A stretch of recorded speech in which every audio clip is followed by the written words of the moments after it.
पाकिस्तान में जो लोग हैं वो प्रॉब्लम आइडेंटिफिकेशन में बहुत एक्सपर्ट्स हैं या बहुत अच्छे हैं या प्रॉब्लम क्रिएशन में बहुत अच्छे हैं। मेरे ख्याल से यही स्ट्रेंथ को हम अपॉर्चुनिटी में कन्वर्ट कर सकते हैं। लोग बहुत पढ़ लिख गए हैं लेकिन सोसाइटीज़ ग्रेजुएट नहीं हुई हैं, सोसाइटल माइंडसेट और कल्चर ग्रेजुएट नहीं हुआ है।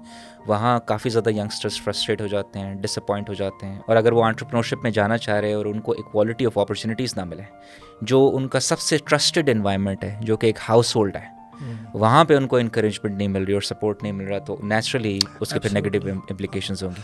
लेकिन एक नया बंदा है, नया एंटरप्रेन्योर है, और जिसके पास सिर्फ आइडिया है और आइडिया के अलावा उसके पास दिखाने के लिए कुछ नहीं है, तो उसमें जो सारी असेसमेंट हो रही होती है, जैसा कि आपने कहा, वो एटीट्यूड पे होती है, पर्सनालिटी पे होती है, उसकी रेजिलियंस पे होती है, उसकी रिस्क एपेटाइट पे होती है, और इस चीज़ पे होती है कि ये मुसीबत में, मुश्किलात में ये बंदा या खातून भाग तो नहीं जाएंगे। यहाँ हम 21st सेंचुरी स्किल्स की बात कर रहे हैं, यहाँ हम ECD लेवल पे इंटरवीन करने की बात कर रहे हैं, क्योंकि ECD लेवल पे जिस तरह से मैंने कहा कि at the time of conception आपके ब्रेन डेवलपमेंट हो जाती है।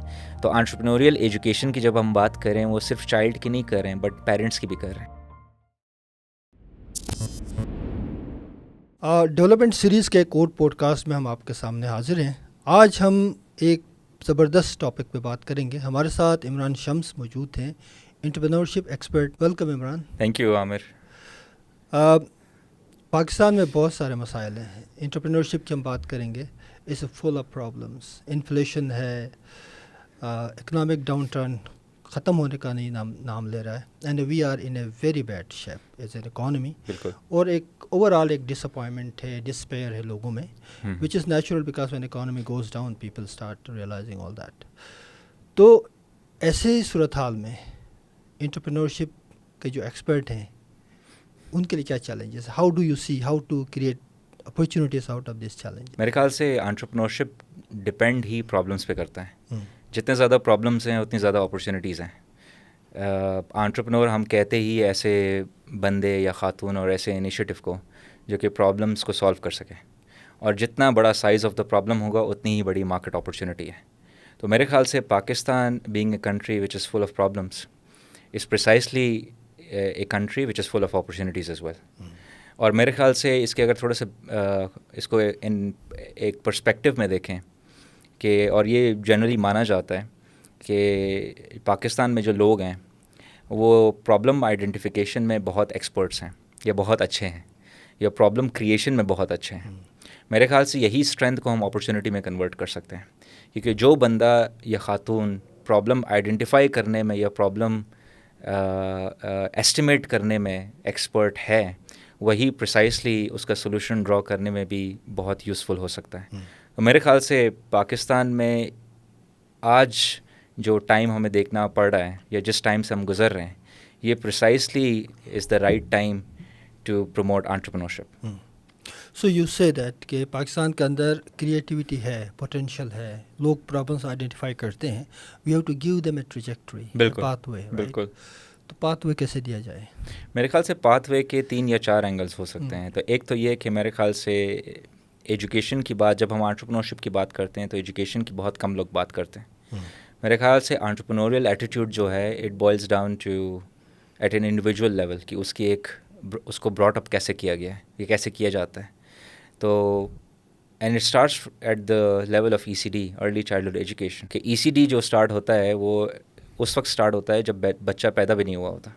तो उस वक्त से उसकी अब ब्रेन डेवलपमेंट, अपब्रिंगिंग शुरू हो जाती है और उसकी पर्सनालिटी डेवलपमेंट शुरू हो जाती है। और उसके बाद obviously primary education, secondary education and tertiary and higher education.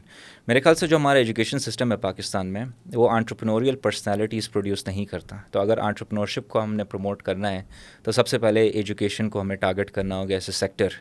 और बेशक उसमें से आधे से ज़्यादा लोग एंटरप्रेन्योर्स ना भी बने, क्योंकि हर कोई एंटरप्रेन्योर तो नहीं बन सकता, लेकिन एटलीस्ट वो अगर जॉब भी करने जाएंगे या सिविल सोसाइटी में भी होंगे या पॉलिटिक्स में भी जाएंगे, at least they will be entrepreneurial, which I like I said के being an entrepreneurial means being solution oriented. और हमें हर सेक्टर ऑफ सोसाइटी में सोल्यूशन ओरिएंटेड लोग चाहिए।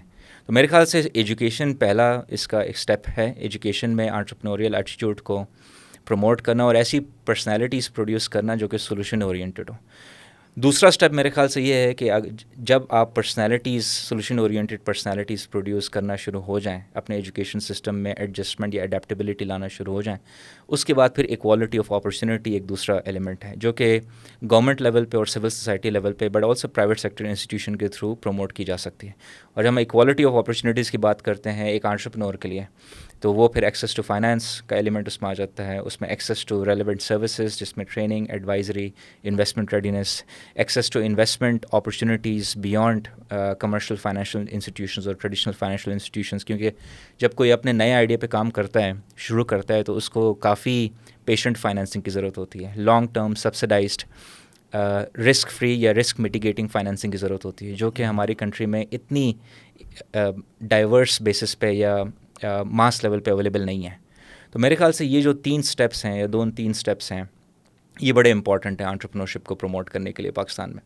सो it's all about creating the whole ecosystem, बिल्कुल, जहाँ पे ये सारी चीज़ इट्स एन एटीट्यूड, राइट। बिल्कुल। बाज़ लोग तो आइडियाज़ लेके आते हैं, बिजनेस डेवलपमेंट प्लान भी बनाते हैं, then it fizzles out because you don't have all the environment. ये आपने बहुत अच्छी बात की। जो सबसे इम्पॉर्टेंट और ये ज़्यादातर जो सवाल आता है ये इन्वेस्टर्स के माइंड में आता है कि जब हम एक प्री रेवेन्यू कंपनी में इन्वेस्टमेंट कंसिडर कर रहे होते हैं, कोई भी इदारा जो इन्वेस्टमेंट कर रहा हो या फाइनेंसिंग कर रहा हो, और वो एक प्री रेवेन्यू हो, विच मीन्स कि बंदे के पास सिर्फ आइडिया हो और कुछ ना हो, उसके पास एक्सपीरियंस और आइडिया के अलावा आपके दिखाने के लिए कुछ ना हो, तो उसमें जो असेसमेंट हो रही होती है या फिजिबिलिटी हो रही होती है, उसका जो मेजर चंक है वो बंदे की पर्सनालिटी पे डिपेंड करता है कि आइडिया जितना भी अच्छा हो, अगर आप उस बंदे में वो रेजिलियंस नहीं है या उसकी स्ट्रेंथ ऑफ प्लानिंग, उसका जो प्लान है एग्जीक्यूशन का वो इतना स्ट्रांग नहीं है, तो आप उस पर कभी भी बेट नहीं करेंगे। जिस तरह कि हम लोग कहते हैं कि डेवलपिंग कंट्रीज़ में या हाई फ्रिक्शन मार्केट्स जो होते हैं, जहाँ पे बिज़नेस करना एक बहुत मुश्किल काम है और एक certain category of individuals he business कर सकते हैं जो कि स्ट्रीट स्मार्ट है, ऐसी सोसाइटी में जो आप बेट लगाते हैं वो जॉकी पे लगाते हैं, हॉर्स पे नहीं लगाते हैं।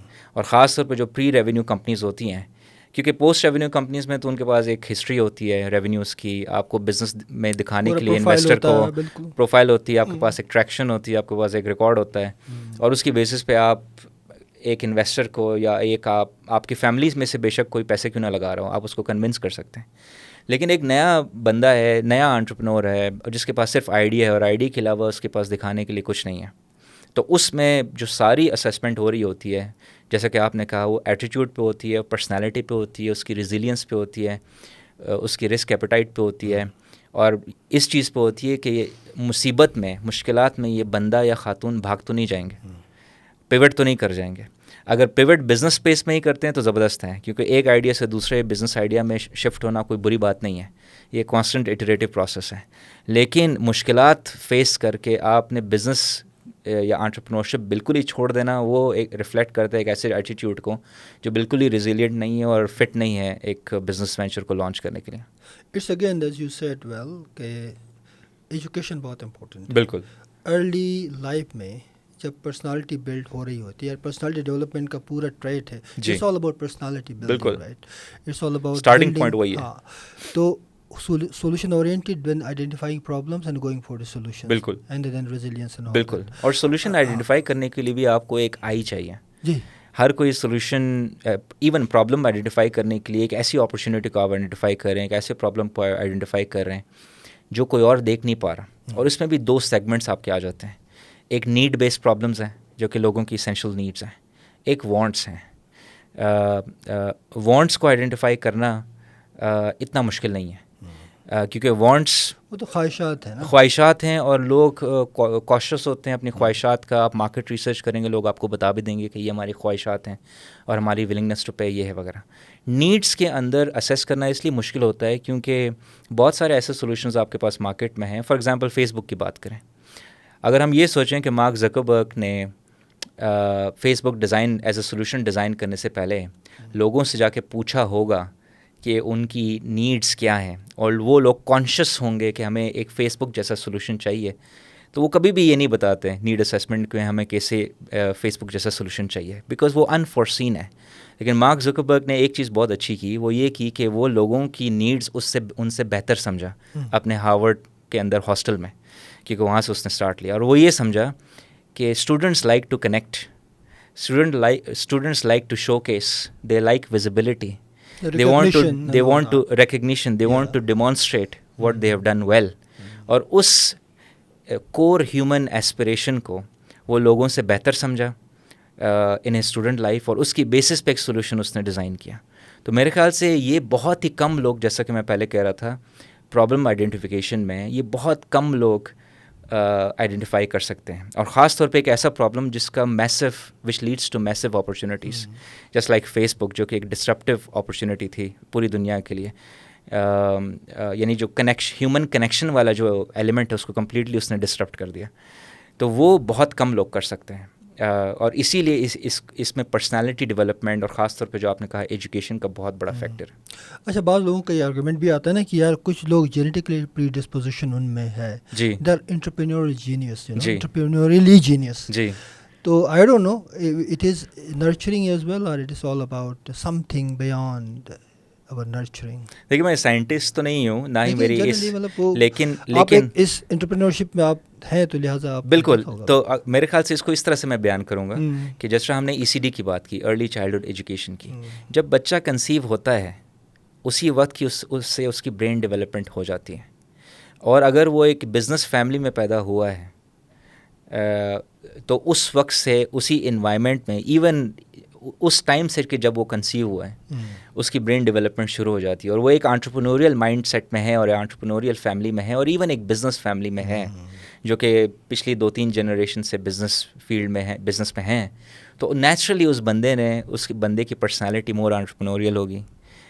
उसकी जो थिंकिंग स्टाइल होगा वो ज़्यादा एंटरप्रेन्योरियल होगा. और most likely, but this is again from the social aspect, right, not something genetically given to him. I think ये बड़ी आपने अच्छी बात कही. यहाँ भी जो है ना डाइकोटमीज हैं, पाइटी एंड प्रोफैनिटी, आई डोंट नो, वो तो एक फिलॉसफी बिल्कुल है, इधर हम नहीं जाएंगे. लेकिन मेरे ख्याल में एक बुनियादी सवाल है जो आपने किया कि जो सोसाइटीज़ बेसिकली कन्वेंशनल सोसाइटीज़, जहाँ पे इंटरप्रेन्योरियल स्पिरिट पहले से नहीं है, या जहाँ पे उस तरह का ट्रेंड नहीं है, या लोग गवर्नमेंट जॉब्स की तरफ जाना चाहते हैं, वो सिक्योर लाइफ गुजारना चाहते हैं, they are risk averse, you know, they don't want to take risk. तो ऐसे माशरे में ज़्यादा चैलेंजेस होंगे बिल्कुल as compared to a business, you know, environment, जहाँ पे आप लोगों को उसके बेनिफिट लोग खुद देखते हैं, कंसीव करते हैं, देन गो फॉरवर्ड. जी. तो उस तरह के माहौल में, उस तरह के इन्वायरमेंट में, I think we need to do something more in terms of. बिल्कुल, आई थिंक. और ये जैसा कि हमने पहले डिस्कस किया, इट स्टार्ट्स विद एजुकेशन. आपको एक स्पेसिफिक एजुकेशन की ज़रूरत है जो कि इस तरह की पर्सनालिटीज़ प्रोड्यूस कर सके. और इस तरह के इन्वायरमेंट्स में, लेट्स से माउंटेन सोसाइटीज़ में, ये ज़्यादा मुश्किल काम हो सकता है और होगा, क्योंकि माउंटेन सोसाइटीज़ में नेचुरली लोग रिस्क अवर्स होते हैं. क्योंकि माउंटेन सोसाइटीज़ की अपनी वल्नरेबिलिटीज़ होती हैं, फैमिलीज़ के अपने एक्सपीरियंसेस होते हैं, और अपनी एक हिस्ट्री है लाइफ, और एक अपना एक सोसाइटी का अपना एक कल्चर है. तो उस कल्चर में एक बिल्कुल ही नए एटीट्यूड्स और माइंडसेट को प्रोड्यूस करना एक लंबी एक्सरसाइज होगी, और प्रीडोमिनेटली एक साइकोलॉजिकल एक्सरसाइज भी होगी ताकि उसको हम प्रॉपरली असेस कर सकें. लेकिन एक बहुत ही इंपॉर्टेंट एजुकेशनल एक्सरसाइज भी होगी एटीट्यूड्स और माइंडसेट को चेंज करना. We need a curriculum beyond single national curriculum. बिल्कुल, इट नीड्स एडिशनल करिकुलम. यहाँ हम 21st सेंचुरी स्किल्स की बात कर रहे हैं, यहाँ हम ECD लेवल पे इंटरवीन करने की बात कर रहे हैं, क्योंकि ECD लेवल पे जिस तरह से मैंने कहा कि at the time of conception आपके ब्रेन डेवलपमेंट हो जाती है. तो एंटरप्रेन्योरियल एजुकेशन की जब हम बात करें, वो सिर्फ चाइल्ड की नहीं कर रहे हैं, बट पेरेंट्स की भी कर रहे हैं. एब्सोल्युटली. और हमें ये भी पता है कि कोई भी बच्चा हमारे एजुकेशन सेटअप में ज़्यादातर टाइम फैमिली के साथ ही स्पेंड करता है. तो अगर एक स्कूल सेटअप में या एक टिपिकल एजुकेशनल सेटअप में एक बंदा 5 घंटे स्पेंड कर रहा है, फॉर एग्जांपल सुबह 9 बजे से लेकर दोपहर 2 बजे तक, तो जो रिमेनिंग टाइम है 19 आवर्स वो अपने फैमिली के साथ स्पेंड कर रहे हैं. अगर 19 आवर्स वो ट्रेडिशनल माइंडसेट और एटीट्यूड उसको रीइंफोर्स कर रहे हैं, तो फिर 5 घंटे की ट्रेनिंग का कोई फ़ायदा नहीं. I don't, it may sometimes, I don't know, just is out of blue, मतलब मुझे कोई आइडिया नहीं है, लेकिन sometimes this may lead to creating some sort of split personalities as well. For जी example, बिल्कुल you train people for certain thing and then they come back to society and see यार ये तो कहीं applicable नहीं, नहीं है. और it leads to negative implications for society, जो कि हम अभी एविडेंस कर रहे हैं पाकिस्तान में in general multiple districts and provinces में, जहाँ लोग बहुत पढ़ लिख गए हैं लेकिन सोसाइटीज़ ग्रेजुएट नहीं हुई हैं, सोसाइटल माइंडसेट और कल्चर ग्रेजुएट नहीं हुआ है. वहाँ काफ़ी ज़्यादा यंगस्टर्स फ्रस्ट्रेट हो जाते हैं, डिसअपॉइंट हो जाते हैं, और प्लस उनको फिर इकोनॉमिक अपॉर्चुनिटीज़ भी ना मिले, लाइवलीहुड अपॉर्चुनिटीज़ भी ना मिले. और अगर वो एंटरप्रेन्योरशिप में जाना चाह रहे हैं और उनको इक्वालिटी ऑफ अपॉर्चुनिटीज़ ना मिले, जिस पे हमने एक्सेस टू फाइनेंस की बात की, रेलेवेंट सर्विसेज, ट्रेनिंग, एडवाइजरी की बात की, और मोस्ट इम्पॉर्टेंटली जो उनका सबसे ट्रस्टेड एनवायरनमेंट है जो कि एक हाउस होल्ड है, वहाँ पे उनको इंकरेजमेंट नहीं मिल रही और सपोर्ट नहीं मिल रहा, तो नेचुरली उसके फिर नेगेटिव इम्प्लिकेशंस होंगी. अच्छा, मैं एक दिलचस्प बात, डाइग्रेशन है थोड़ी सी, मैं बात जी जी प्लीज़. कि I have seen, I mean my personal experience, कि कुछ माशरे में, जैसे एक ट्राइबल माशरा है, एजुकेटेड होते हैं लोग, पढ़े लिखे होते हैं, and when you sit in different groups of people, interaction होता है, मुख्तलिफ मकातब फ़िक्र के लोग, कोई सोशलिस्ट, लिबरल, मजहबी, but ultimately when they come to discuss, they all become tribal, tribal liberal, tribal Marxist, tribal socialist, tribal religious. So I think this structure has certain implications. बिल्कुल. लेकिन इसके साथ साथ जो अपॉर्चुनिटीज़ की आपने बात की, उसी माशरे के अंदर से फिर आपको ऐसे ब्राइट जो है इंडिविजुअल्स भी आते हैं, बिल्कुल, who can cross all those limits. बिल्कुल. Right? They just don't go into the ideological debates and all that, but they find a pathway. बिल्कुल. आई थिंक वो मिसालें मौजूद हैं, मतलब we have the hope and optimism, right? और उसमें ख़ास तौर पे आप इस तरह के इंडिविजुअल्स को एनालाइज करें क्लोजली, तो एक चीज़ आपको कॉमन मिलेगी कि most of these individuals they are very clear about their purpose of life, कि उन्होंने अपनी ज़िंदगी के साथ क्या करना है, चाहे वो purpose of life by choice हो या बाय लैक ऑफ अपॉर्चुनिटीज़ हो. क्योंकि बहुत सारे लोग बिजनेस इसलिए स्टार्ट करते हैं क्योंकि उनके पास कोई और चॉइस नहीं होती. घर को चलाना है, फैमिली को चलाना है, बच्चों को खिलाना है, और बेसिक लाइवलीहुड नीड्स हैं. और बहुत सारे ऐसे लोग हैं हमारे ख़ास तौर पे जो रूरल एरियाज़ हैं, इंक्लूडिंग गिलगित बल्तिस्तान, हिस्टोरिकली बहुत सारे लोगों ने बिज़नेस इसलिए शुरू किया है क्योंकि उनके पास और कोई अपॉर्चुनिटी नहीं थी, as a last resort option. क्योंकि पुराने ज़माने में ऑब्वियसली बिज़नेस करना कोई अच्छा समझा भी नहीं जाता था, और अभी भी काफ़ी ज़्यादा एरियाज़ में इस तरह के टेबूज़ एग्जिस्ट करते हैं. दूसरे जो इंडिविजुअल्स हैं वो इस तरह के इंडिविजुअल्स हैं जिनको बहुत क्लियर है कि उनका पर्पस ऑफ लाइफ क्या है, अपनी ज़िंदगी के साथ क्या करना चाहते हैं. वो मार्केट्स और सिस्टमेटिक कंस्ट्रेंट्स को बहुत अच्छी तरीके से समझते हैं और उसको बहुत अच्छी तरीके से यूटिलाइज भी करते हैं अपने बिजनेस के बेनिफिट के लिए. I think these people are more transformative than just the one who are doing ideological debates and just. बिल्कुल. I think because they find ways. Entrepreneurs जिस तरह हम डिफाइन करते हैं, they are always people of action rather than people of words.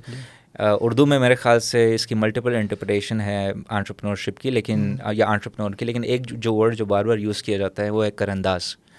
ऐसे लोग जो कर दिखाएं, तो वो बाय नेचर, बाय डिज़ाइन, उनके एटीट्यूड्स और उनके जीन्स में ये चीज़ होती है कि they are more people of action than words. और उसमें जिस तरह से मैंने कहा मल्टीपल एस्पिरेशंस हो सकती हैं. कुछ लोगों की एस्पिरेशन ये होती है कि हमें पैसे कमाने हैं क्योंकि हमें अपने बच्चों को खिलाना है, अपनी फैमिली की अपब्रिंगिंग करनी है, एक्सेट्रा. कुछ लोगों की एस्पिरेशन ये होती है कि हमने बिल्कुल ही एक नई चीज़ प्रोड्यूस करनी है, तो वो out of creativity, entrepreneurship for the purpose of creation या इनोवेशन, वो एंटरप्रेन्योरशिप स्पेस में आते हैं. और उनका पर्पस ये नहीं होता कि पैसे कमाना है, बट पैसे कमाना is part and parcel of their creativity and innovation. अगर दिल से करें और वाकई में वो मार्केट में ट्रैक्शन गेन कर लें, जिस तरह से मैंने कहा money is part and parcel of the game. और यही चीज़ आपके एटीट्यूड्स और ईथोस आपको दूसरी इंडस्ट्रीज़ में भी नज़र आते हैं. ट्रेंड हमें नज़र आता है मल्टीपल इंडस्ट्रीज़ में. हमें आर्ट में ये ट्रेंड नज़र आता है, हमें म्यूज़िक में ये ट्रेंड नज़र आता है. हमारे पास बहुत एग्जांपल्स है ऐसे लोगों की दुनिया में जो कि जेन्युइनली बाय हार्ट इंटरेस्टेड थे म्यूज़िक में या आर्ट में, और उस वक्त उनको ये वरी नहीं थी कि वो बेसिकली ये क्यों कर रहे हैं, ये पैसे कमाने के लिए कर रहे हैं या स्पेसिफिक नीड एड्रेस करने के लिए कर रहे हैं. They were doing it genuinely out of their personal interest and personal aspiration and purpose of life. लेकिन क्योंकि उन्होंने इतना दिल से उस चीज़ पे काम किया, once they became successful, money was a part and parcel of the game. तो एक तो ये एस्पिरेशन आपको नज़र आती है इंडिविजुअल्स की, इवन रूरल माउंटेन एरिया से लाइक गिलगित बल्तिस्तान के कुछ लोग जेन्युइनली इस चीज़ में बाय चॉइस इस तरफ निकले हैं. और कुछ ऐसे लोग हैं जो कि हिस्टोरिकली उनके पास कोई ऑप्शन और नहीं था, and they started doing it because it was a livelihood constraint, और उनके पास कमाने का और कोई ज़रिया नहीं था. मेरे ख्याल से दोनों किस्म के रोल मॉडल्स हमारे पास एग्जिस्ट करते हैं, और इसी चीज़ और इसी एटीट्यूड को whether they do it by choice और they do it out of necessity, इसको प्रमोट करने की ज़रूरत है. सो मेरे ख्याल में कोई बड़ी बड़ी सोशोलॉजिकल थ्योरीज ला के इंटरप्रेन्योरशिप को डिस्करेज नहीं करना चाहिए. मेरा नहीं ख्याल है. Personally I believe that this is not. मेरे ख्याल से इसमें मेरा पर्सपेक्टिव ये है कि हम एक दुनिया के एक निज़ाम में रह रहे हैं जो कि एक कैपिटलिस्ट निज़ाम है, और वो भी in many ways pure capitalism भी नहीं है. क्योंकि अगर आप pure capitalism as designed like by father of capitalism, उसमें उन्होंने बहुत assumptions and preconditions note किए हैं. अगर वो एजम्पशंस और प्री कंडीशंस आप मीट नहीं करते तो ऑब्वियसली एनी सिस्टम, किसी भी सिस्टम की, चाहे कैपिटलिज्म हो, सोशलिज्म हो और समवेयर इन बिटवीन, आप उनकी प्री कंडीशंस को मीट नहीं करेंगे और उसकी essential requirements of the system को मीट नहीं करेंगे तो वो सिस्टम काम नहीं करेगा. सो फॉर एग्जांपल कैपिटलिज्म में सबसे important requirement effective governance system की है. अगर आपके पास इफेक्टिव गवर्नेंस सिस्टम नहीं है तो naturally exploitation, capitalism will lead to exploitation. और लाइकवाइज इक्वली सोशलिज्म में आपके कुछ की प्रिंसिपल्स हैं, उसको आप फॉलो नहीं करेंगे. तो इसमें आई थिंक हमें ये रिकग्नाइज़ करने की ज़रूरत है कि हम एक निज़ाम में रह रहे हैं दुनिया के, और इस निज़ाम में रहते हुए हम कैसे किस किस्म का एंटरप्रेन्योरियल वेंचर पे काम करें जो कि एक्सप्लॉयटेटिव भी ना हो, यानी कि प्रॉफिट को इतना ज़्यादा ऑप्टिमाइज़ ना करें कि इट लीड्स टू एक्सप्लॉयटेशन, और at the same time inclusive भी हो, लेकिन इतना भी इंक्लूसिव या सोशल फोकस ना हो कि बिज़नेस सस्टेनेबल ना रहे. क्योंकि इंटरप्राइज और बिज़नेस और एंटरप्रेन्योरशिप का कोर प्रिंसिपल यही है कि whether you do it by choice to promote with an aspiration to create something or promote innovation, or you do it as a necessity because आपके पास और कोई कमाने का ज़रिया नहीं है. दोनों केस में आपने इस वेंचर को जब तक प्रॉफिटेबल आप नहीं करेंगे तो आप उसको बिज़नेस नहीं कह सकते. लेकिन दोनों केस पे इसको, जिस सिस्टम में हम रह रहे हैं, इसको बैलेंस आउट किया जा सकता है कि प्रॉफिटेबिलिटी भी अचीव करे but at the same time उसको हम इंक्लूसिव और सस्टेनेबिलिटी की तरफ भी ले जाएं ताकि वो एक्सप्लॉयटेटिव ना हो. So there is lot of room even for sociologist and the social science के जो गुरुज हैं, they can build an argument कि गवर्नेंस सिस्टम को या इनेबलर्स होते हैं किसी सिस्टम के, इनको कैसे मोबिलाइज किया जाए. बिल्कुल. यानी there is always a possibility of accountability within all systems, right. कि ये नहीं हो सकता कि एक सिस्टम बिल्कुल एक्सप्लॉयटेटिव हो तो वो ज़्यादा चल सकता है, टेनेबल भी नहीं होगा ना. So ultimately we have to look at the inclusivity within the system and then also of course letting the system go forward with a balance way. बिल्कुल. और इसमें it boils down to governance, चाहे जिस भी हम economic system में रह रहे हैं, और एंटरप्रेन्योरशिप और बिजनेस में भी इट इफेक्ट्स डायरेक्टली और इनडायरेक्टली. अगर गवर्नेंस सिस्टम या कि in other words regulatory system business space में या प्राइवेट सेक्टर स्पेस में इफेक्टिव नहीं होगा तो नेचुरली एक सेगमेंट ऑफ आपका जो बिज़नेस कम्युनिटी है वो एक्सप्लॉयटेशन की तरफ जाएगी, और उसको फिर आप गिवन जिस स्टेज पे हमारी सोसाइटी है which is at a consumerism stage, आप उसको फिर कंट्रोल नहीं कर पाएंगे, और आप इकोनॉमिक इनकम रीडिस्ट्रीब्यूशन को आप इंश्योर नहीं कर पाएंगे. एट द सेम टाइम मेरे ख्याल से इतनी भी रेगुलेशन नहीं होनी चाहिए, जो कि मैं पॉइंट पहले कह रहा था, इतनी ओवर रेगुलेशन भी नहीं होनी चाहिए कि बिज़नेस की वायबिलिटी ही ख़त्म हो जाए. फिर तो ऑब्वियसली लोगों का आप इंसेंटिव ही रिमूव कर देंगे to go towards entrepreneurship. I think जो इंक्लूसिव एंटरप्रेन्योरशिप है वो एक बहुत अच्छा कॉन्सेप्ट है, लेकिन बहुत लोग इसको मिस इंटरप्रेट करते हैं, या सोशल एंटरप्रेन्योरशिप है ये क्या है, मतलब I always confuse and I feel confused when I see कि सोशल एंटरप्राइज ये एक पैराडॉक्सिकल भी है। जी जी बिल्कुल। Social motives and social outcomes and then economic logic, how does it work?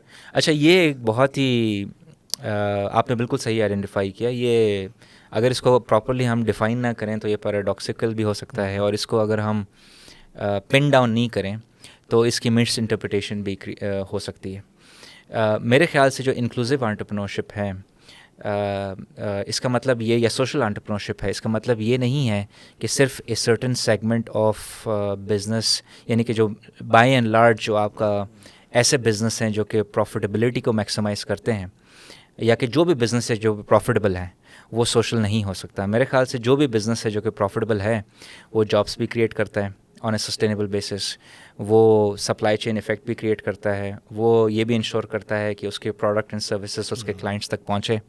और बहुत सारे ऐसे बिज़नेस हैं जो इसेंशियल नीड्स पे ऑपरेट करते हैं, यानी कि कस्टमर के पास ये ऑप्शन नहीं होता, एक कम्युनिटीज़ के पास ये ऑप्शन नहीं होता कि अगर वो चीज़ हमारे पास अवेलेबल ना हो तो ऑल्टरनेट कोई सोर्स अवेलेबल नहीं है, तो इसेंशियल नीड्स भी करते हैं। लेकिन मेरे ख्याल से when it comes to social entrepreneurship या इंक्लूसिव एंटरप्रेन्योरशिप, एक एस्पेक्ट ये देने की ज़रूरत है कि वो बिज़नेस का cost and benefit analysis what it leads to, अगर उसका economic benefit for the founders of the business and the employees of that business, उसका इकोनॉमिक बेनिफिट बाय फार उसके सोशल बेनिफिट्स, जिस जो कि हमने कहा in terms of jobs, in terms of supply chain effect, in terms of ensuring last mile outreach of services, essential services specially, अगर उसको outweigh कर रहा है तो फिर तो वो एक्सप्लॉयटेटिव बिज़नेस है और उसको डिस्करेज करना चाहिए। जबकि एक ऐसा बिज़नेस है जो कि एक बैलेंस अचीव करता है प्रॉफिटेबिलिटी पे, एक्सपेंशन पे, विथ सोशल बेनिफिट्स, कि वो जॉब्स भी क्रिएट कर रहा है और उसका जो नेट बेनिफिट है वो सोसाइटी के लिए पॉजिटिव है, in terms of wealth creation, in terms of job creation, in terms of benefits to environment, in terms of benefits to society, in terms of providing essential services for example. तो वो उस business को आप inclusive या social enterprise कह सकते हैं। मेरे ख्याल से इसमें फ़र्दर अपॉर्चुनिटी भी है डिबेट करने की, इसको आप मल्टीपल पर्सपेक्टिव से भी देख सकते हैं, क्योंकि सिर्फ एक बिज़नेस इन इट्स सेल्फ भी सोशल एंटरप्राइज या इंक्लूसिव एंटरप्राइज हो सकता है, और एक ऐसा इंस्टीट्यूशन भी जो कि सोशल साइड पे भी काम कर रहा हो, डेवलपमेंट साइड पे, और at the same time in parallel for profit side पे भी काम कर रहा हो, और फॉर प्रॉफिट साइज को यूज़ कर रहा हो to generate, to maximise income, और इस इनकम को रीडिस्ट्रीब्यूट करने के लिए, और उसको यूज़ करता है सोशल बेनिफिट्स के लिए। तो उसकी एग्जांपल भी ऐसे इंस्टीट्यूशन की आप सोशल एंटरप्राइज के पैराए में उसको शुमार कर सकते हैं। बिल्कुल। इसमें एक और भी, मैं आई वाज जस्ट थिंकिंग कि जो सोशल एंटरप्रेन्योरशिप है, मसलन there are certain things where government can play an important pivotal role, right? जो marginalized communities हैं या जो बिल्कुल excluded हैं या inversely incorporated हैं system के अंदर, जी जी, उनके लिए एक enabling environment create करना, जी जी, bringing them into the fold-up domain of financial accessibility, business environment, rather than taking business to those areas जहाँ economic logic नहीं बन पाता। जी जी। So I think some sort of reverse thing. इसमें आपने बहुत अच्छी बात की, और इसमें एग्जांपल भी है, जिस तरह के हेल्थ इंश्योरेंस स्कीम्स हैं जो कि मल्टीपल गवर्नमेंट्स ने ऑफ़र की हैं, चाहे प्रीवियस गवर्नमेंट हो, इवन करंट गवर्नमेंट ऑफ़र कर रही है। तो वो एक बहुत अच्छी एग्जांपल है, क्योंकि वो इंसेंटिवाइज करती है प्राइवेट सेक्टर को कि वो ऐसे मार्केट्स में जाएं जहाँ पे लोग विलिंगनेस टू पे या अफोर्डेबिलिटी ज़्यादा नहीं है, विच मीन्स कि अगर हेल्थ इंश्योरेंस वहाँ अवेलेबल है तो प्राइवेट सेक्टर को बहुत स्ट्रॉन्ग इंसेंटिव मिलता है कि उन कम्युनिटीज़ में बेशक मार्केट साइज़ छोटा हो, लेकिन क्योंकि गवर्नमेंट मेडिकल इंश्योरेंस प्रोवाइड कर रही है, तो जो बिज़नेस की जो कोर कॉस्ट प्लस जो उनको प्रीमियम वो चार्ज करते हैं फॉर देयर ओन प्रॉफिटेबिलिटी, उसको गेन करने में उनको कोई मसला नहीं होगा। और एट द सेम टाइम कोई ऐसे पेशेंट्स हैं जो आपने बात की कि जो हाई एंड मेडिकल सर्विसेज लेना चाह रहे हैं अर्बन सेंटर्स में, फॉर एग्जांपल कराची जाते हैं, इस्लामाबाद जाते हैं, और वो सेटिस्फाइड नहीं है कि चित्राल में जो अवेलेबल या गिलगित में जो अवेलेबल या इवन रूरल एरियाज़ इन बलूचिस्तान में जो मेडिकल सेंटर्स जो अवेलेबल हैं उससे वो सेटिस्फाइड नहीं है, और वो ये चाह रहे हैं, या उनकी नेचर ऑफ इलनेस इतना कॉम्प्लेक्स है कि वहाँ पे उनके लिए क्योर अवेलेबल नहीं है, और वो अर्बन सेंटर में आके एक हाई क्वालिटी मेडिकल सर्विस लेना चाह रहे हैं जो कि एक्सपेंसिव भी हैं। तो वहाँ भी इट्स एन एग्जांपल ऑफ जो आप कह रहे थे कि bringing people close to the private sector, जो कि अर्बन बेस्ड ये सर्विसेज प्रोवाइड कर रहे हैं through by provision of through medical insurance. और रिसेंटली कुछ गवर्नमेंट्स ने, प्रोविंशियल गवर्नमेंट्स ने एक डेडिकेटेड फंड भी क्रिएट किया है ख़ास तौर पे इस तरह के वल्नरेबल लोगों के लिए जो कि अफोर्ड नहीं कर सकते और जेन्युइन उनकी एक फाइनेंशियल नीड है, और उस फंड से उनको वो सपोर्ट प्रोवाइड करते हैं। सही। अच्छा, इसमें एक और जो एक टॉपिक है जो बड़ा इम्पोर्टेंट है, मतलब एक अलार्मिंग सिचुएशन है जब हम माउंटेन कम्युनिटीज़ की बात करते हैं, गिलगित बल्तिस्तान की मिसाल लें तो क्लाइमेट चेंज का इम्पैक्ट जो है, जी जी जी, so many people discuss it from one dimension, one direction की वो अब तबाही हो रही है, क्लाइमेट जस्टिस चाहिए हमें, जो है ना वो वेस्टर्न वर्ल्ड या डेवलप कंट्रीज पैसे दे दें तो हम अपने क्लाइमेट को एड्रेस करेंगे। जी जी, but we don't seem to take our own initiatives, जी how to build our own resilience through our own initiatives, और उसको हम एक अपॉर्चुनिटी बनाएं। बिल्कुल। तो पॉसिबिलिटीज़ आपको नज़र आती हैं इसमें? मेरे ख्याल से इसमें सबसे बड़ा डिबेट क्लाइमेट चेंज के एंगल से यही है कि क्या ऐसे बिजनेसेस को प्रमोट करना चाहिए इस तरह के वल्नरेबल एरियाज़ में जो कि इन्वायरमेंटली डिग्रेडिंग है या जिनका नेट कार्बन फुटप्रिंट पॉजिटिव है। तो उसमें मेरे ख्याल से I completely agree with this argument कि जो बिजनेसेस हैं या एंटरप्रेन्योरशिप हैं, only a certain kind of business, a certain kind of entrepreneurship आप प्रमोट कर सकते हैं इन एरियाज़ में, क्योंकि ये एरियाज़ वो एरियाज़ हैं जिस तरह गिलगित बल्तिस्तान है, चित्राल है पाकिस्तान में, या इवन डाउन एरियाज़ हैं जो कि इफ़ेक्ट्स होते हैं थ्रू फ्लड्स। इनमें ऐसे ये मोस्ट इफ़ेक्टेड एरियाज़ हैं, most affected by climate change, और इन्हीं एरियाज़ की वजह से Pakistan top 5 most affected countries due to climate change में शुमार होता है। हालांकि आप कंट्रीब्यूशंस के एंगल से आप देखेंगे तो in terms of carbon contribution तो लीस्ट कंट्रीब्यूटर्स में आता है Pakistan as a country, particularly these regions, mountain regions जो कि हाईली इफ़ेक्टेड हैं। तो इसमें ये बहुत इंपॉर्टेंट है कि एक certain kind of business activity को आप प्रमोट करें जो कि इन्वायरमेंटली सस्टेनेबल हो, इन्वायरमेंटली इंक्लूसिव हो, लेकिन ये प्रोसेस ये असेस करना और ये रेगुलेट करना इतना आसान नहीं है, क्योंकि इट बॉइल्स डाउन टू कि इस तरह की आप कैसी पॉलिसीज़ बनाएंगे कि आप छोटे से छोटे बिज़नेस से लेकर बड़े टू बड़े बिज़नेस को रेगुलेट करें और ये इंश्योर करें कि उनका जो नेट कार्बन फुटप्रिंट है वो पॉजिटिव ना हो इन रीजन्स में। तो in terms of mitigation activities आप उनको किस तरह से उनके कार्बन फुटप्रिंट को या उनके इन्वायरमेंटल इफ़ेक्ट्स ऑफ दो स्मॉल टू लार्ज बिजनेसेस आप कैसे मिटिगेट करें, तो उसमें रेगुलेशन का एक बहुत बड़ा रोल प्ले होता है। इसी तरह मिटिगेशन के एंगल के अंदर सिविल सोसाइटी का एक बहुत बड़ा रोल है, क्योंकि ऑब्वियसली ये जब बिजनेसेस आते हैं इस तरह के वल्नरेबल एरियाज़ में, वो किसी से ज़मीन ख़रीदते हैं, लोकल एम्प्लॉयज़ हायर करते हैं, कुछ केसेस में लोकल जो एंटरप्रेन्योर्स होते हैं उनको पार्टनर्स बनाते हैं, एंड देन लाइकवाइज जो सर्विसेज प्रोवाइड करते हैं वो लोकली ही प्रोवाइड करते हैं, बेशक टूरिस्ट को प्रोवाइड कर रहे हो या लोकल क्लाइंट्स को प्रोवाइड कर रहे हो। तो सो आई थिंक सिविल सोसाइटी का बहुत बड़ा रोल है इन एडिशन टू रेगुलेशन, क्योंकि रेगुलेशन गवर्नमेंट का काम है, इन्फोर्सेबिलिटी गवर्नमेंट के अलावा सिविल सोसाइटी का भी काम है। और इसमें आई थिंक जब तक सिविल सोसाइटी इंटीग्रेटेड नहीं होगी इसमें रेगुलेशन की इफ़ेक्टिवनेस जो है वो कभी भी इंश्योर नहीं कर पाएंगे, क्योंकि गवर्नमेंट किसी भी कंट्री में एक लेवल तक इन्फोर्समेंट इंश्योर कर सकती है, लेकिन ख़ास तौर पे इस तरह के रीजन्स में जो कि फार फ्लंग एरियाज़ हैं जहाँ पे आपका पॉपुलेशन डेंसिटी पर डिस्ट्रिक्ट पर विलेज भी बहुत कम है, और नेचुरली वहाँ पे जो गवर्नमेंट की प्रेजेंस है in terms of human resources वो भी इतनी ज़्यादा नहीं है, तो उसकी बेसिस पे फिर आप ये एक्सपेक्ट करना कि गवर्नमेंट सारा के सारा काम करेगी वो भी एक अनड्यू एक्सपेक्टेशन है। But at the same time civil society का उसमें जब तक रोल स्ट्रॉन्ग नहीं होगा ये इसको अचीव करना बहुत। सोसाइटी है आपके ख्याल में इतनी वाइब्रेंट? आई थिंक वाइब्रेंट है, लेकिन उसका नेचर चेंज हो गया है। सो फॉर एग्जांपल किसी ज़माने में आपके पास civil society in the form of local institutions available थी और अभी भी है अक्रॉस पाकिस्तान, चाहे उसको आप विलेज ऑर्गेनाइजेशंस कहें, चाहे उसको आप वाटर एसोसिएशंस करें, चाहे आप उसको फार्मर्स एसोसिएशन कहें। डिफरेंस बिटवीन अर्बन एरियाज जहाँ पे बिल्कुल, लेकिन अभी विद अर्बनाइजेशन ये काफ़ी ज़्यादा डिस्टर्ब हो गई है स्पेस, और उसमें जो सिविल सोसाइटी का जो नेचर है it's going more towards private interest groups, professional associations, और उसमें आपको अच्छी खासी यूनिटी ऑफ इंटरेस्ट नज़र आती है, क्योंकि obviously they are into association for a certain reason. I think उनको लेवरेज करने की ज़रूरत है, इस तरह के new forms of civil society को लेवरेज करने की ज़रूरत है। क्योंकि फॉर एग्जांपल अगर आपके पास फार्मर्स एसोसिएशन, आपके पास टूरिस्ट एसोसिएशंस हैं, आपके पास होटलियर्स एसोसिएशन है, आपके पास कंस्ट्रक्टर्स एसोसिएशंस हैं, लॉयर्स एसोसिएशंस हैं, इन्हीं ग्रुप्स को यूटिलाइज़ करके इफ़ेक्टिव रेगुलेशन इंश्योर आप कर सकते हैं। और कुछ सेक्टर्स में आपको नज़र भी आती है। सो फॉर एग्जांपल लॉयर्स हैं, उनका एक प्री डिफाइंड क्राइटेरिया और स्टैंडर्ड एंड SOPs है कि एक जब नया ग्रेजुएट लॉयर होके आता है, और गवर्नमेंट की पॉलिसीज़ भी हैं, तो उसको बार में कैसे इंक्लूड कर रहे हैं। और बेशक गवर्नमेंट अपने रूल्स अप्लाई करें या ना करें, बार ये हमेशा इंश्योर करता है कि वो रूल्स एंड रेगुलेशंस अप्लाई हों। तो आई थिंक वो एक बहुत अच्छी एग्जांपल है कि किस तरह से ये जो new forms of civil society हैं या प्राइवेट इंटरेस्ट ग्रुप्स हैं, बेशक कुछ लोग ये कह सकते हैं कि these are not pure forms of civil society, क्योंकि बड़ा मतलब एम्बिगुअस डिबेट है प्योर क्या है, बिल्कुल। और इनका शायद सोशल या पब्लिक गुड में इतना इंटरेस्ट ना हो, क्योंकि ये प्राइवेट इंटरेस्ट ग्रुप्स हैं। लेकिन I think what I am trying to say is कि इनको लेवरेज किया जा सकता है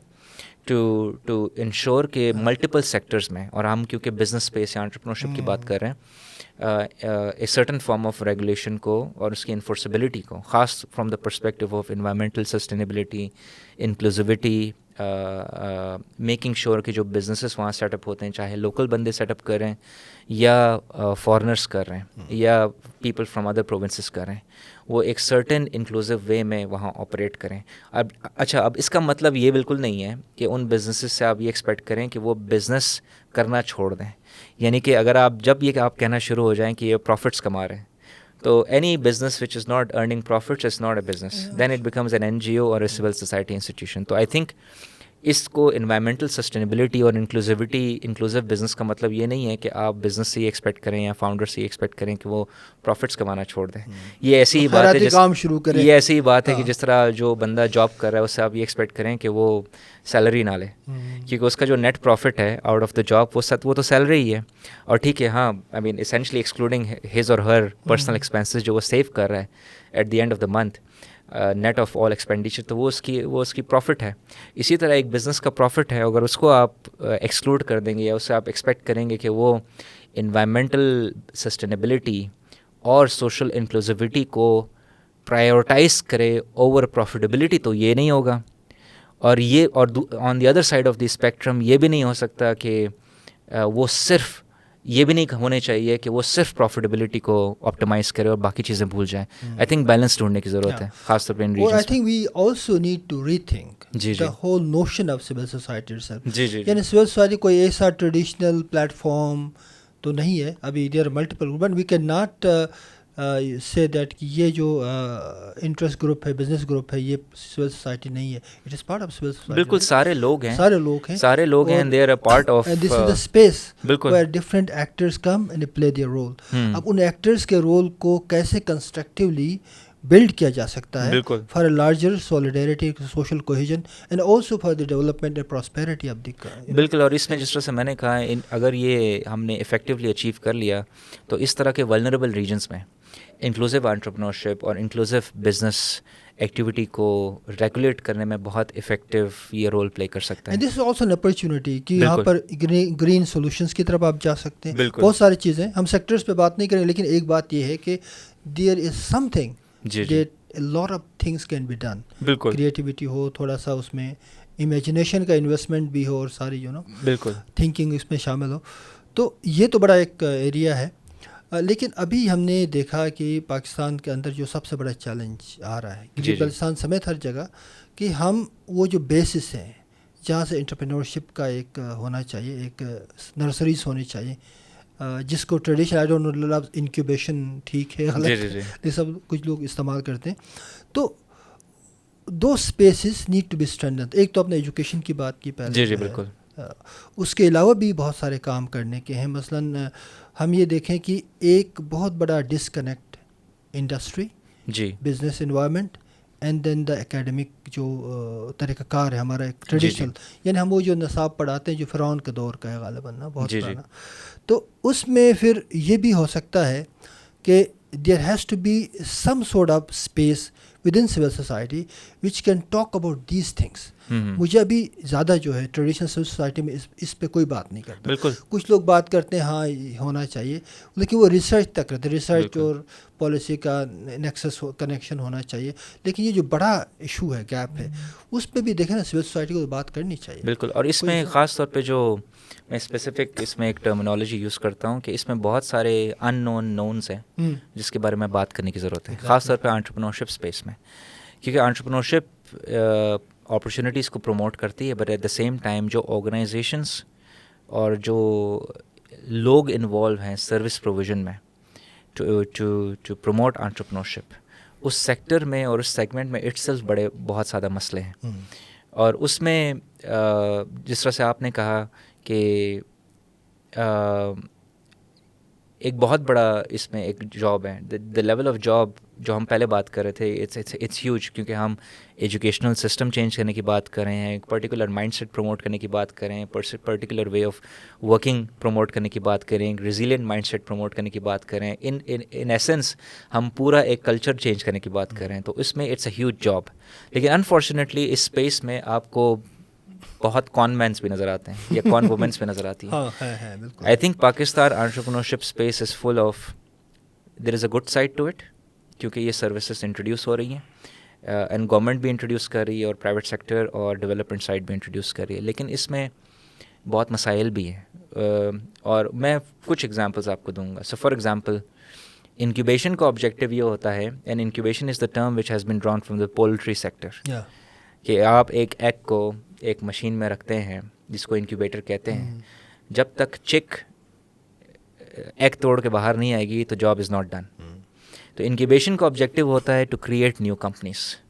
अगर आप लोगों को ट्रेनिंग दे के ग्रेजुएट कर देंगे और आप ये इंश्योर नहीं करेंगे कि वो नई कंपनीज बनी या नहीं बनी, आप उनको जब तक एक्सेस टू फाइनेंस नहीं देंगे, आप उनको रिलेटेड इन्वेस्टमेंट रेडीनेस सर्विसेज नहीं देंगे, आप उनको इस चीज़ पर एडवाइस नहीं करेंगे कि भाई आपने अपनी कंपनी को रजिस्टर कैसे करना है, आपने पैसे कैसे रेस करने हैं, आपने क्लाइंट को कैसे टारगेट करना है, जो फर्स्ट कस्टमर आप हंट करने जाते हैं, जो आपके लिए सबसे एक इम्पॉर्टेंट फेज़ होता है, क्योंकि उसी वक्त जैसे ही कस्टमर को आपका प्रोडक्ट की सर्विस मिलती है, उसी वक्त दे स्टार्ट एवेल्युएटिंग कि दोबारा ये चीज़ ख़रीदनी है कि नहीं ख़रीदनी है।